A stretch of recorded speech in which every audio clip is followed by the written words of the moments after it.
It was originally an idea for a film, which I had about 10 years ago, and I couldn't sell it as a film idea, so it kind of sat on the shelf for a while. But I really liked it, and it was the one thing that I really wanted to write when I'd finished The Tenderness of Wolves. So although it wasn't anything like the same kind of setting, you know, being period and set in a cold country in winter, this is set in the 1980s in England.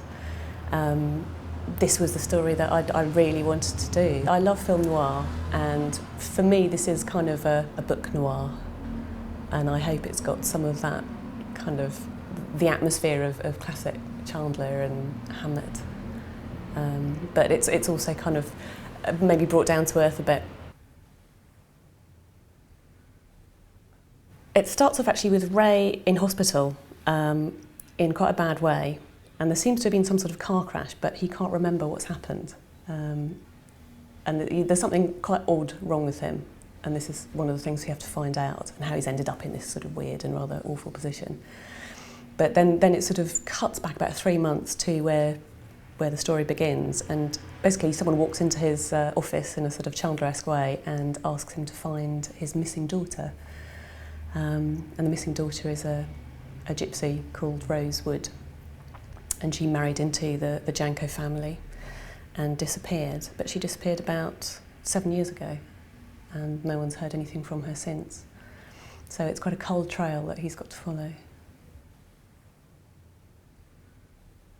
The family, the Jankos, were always at the centre of the book, and I think I've just had a long-term fascination with Romany gypsy culture, and probably, you know, this idea of a society that's, you know, it's inside and outside, it's kind of in between.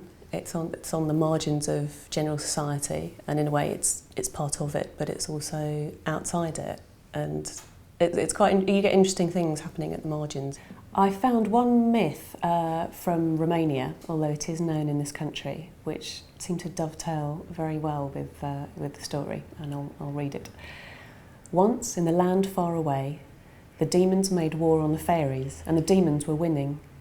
The king of the demons said that if the beautiful queen of the fairies agreed to marry him, he would let them live. For the good of her people, she did, but she could not bear the sight of her husband. He had to drug her before he could touch her. So the king and the queen had 9 children, but they were the most terrible children the world has ever seen, for they were demons who cause all the diseases of mankind. There was Melalo, a 2-headed bird who made men mad and violent, and there was Mincescro, who caused illnesses of the blood.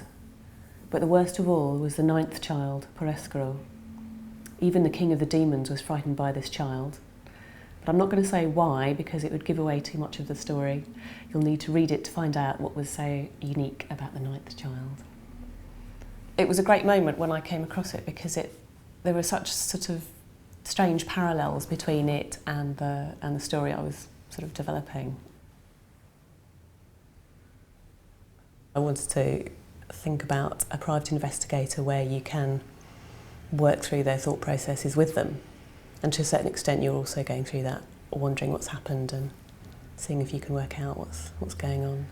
I mean, much as I love film noir and things like Sherlock Holmes, you know, super sleuths, I couldn't imagine writing about that. I mean, I don't feel I have that sort of brain, and if I was a private investigator, I think I would make mistakes. And I'm just more interested in someone who's quite human, and you kind of see their thought processes working from, oh, we've got this information, this bit of evidence, you know, what could this mean? And he often gets it wrong. I decided to set the novel in the 80s for 2 reasons, I think. The first one was a story reason, which is that in the 80s there was no widely used internet, and we didn't have mobile phones, which I felt would sort of compromise the story, in that things would maybe happen too quickly, or things would be found out too quickly. And I didn't want the characters communicating too easily. Yeah, the second reason was more personal, and I grew up in the 80s, and it meant that I could give JJ some of my musical preferences. So he's a big Smiths fan. Initially I thought, oh, this won't be as much research as doing a historical novel, and that was completely wrong actually. It was at least as much, if not more, obviously sort of different in some ways, but yes, a lot of research over that sort of 10-year period on and off. But I think research is always best once it's kind of composted a bit, you know, so you can't actually see what was the original components. You just digest it and leave it, and then you're kind of left hopefully with what's really germane to the story.